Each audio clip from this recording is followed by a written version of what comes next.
Sono 165 i nuovi positivi in Polesine. Il dato da solo dice poco, però è comunque un numero che ci mostra la situazione, ovvero una curva che rimane alta, spiega il direttore generale dell'ULSS 5 Polesana, Antonio Compostella.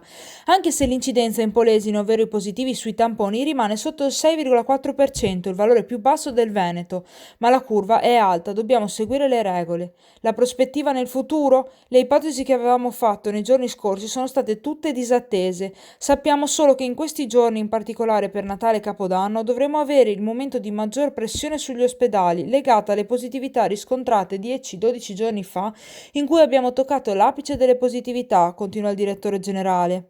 Ora abbiamo 127 persone ricoverate, 10 malattie infettive a Rovigo, una in rianimazione a Rovigo, 2 in psichiatria ad Adria, 98 in area medica e semi-intensiva a 300 e 16 in terapia intensiva a 300.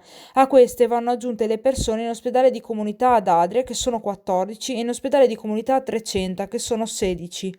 I numeri sono importanti e molti pazienti sono basso polesani, ecco perché ad Adria abbiamo anche predisposto in ospedale un'area di degenza per pazienti Covid a medio-alta intensità che sarà attivata domani.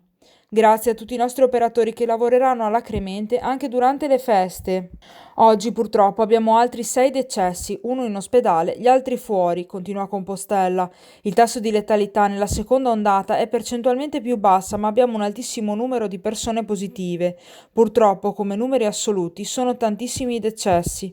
Quotidianamente sono qui a porgere le mie condoglianze e non è tanto questione di anagrafe o di età.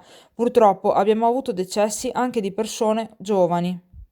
Per quanto riguarda i vaccini, il direttore commenta: parte domenica 27 la campagna di vaccinazione intorno alle 12 in Polesine. Si tratta di un evento davvero epocale, mai successo prima. Forse non ci rendiamo conto perché siamo immersi in questa situazione.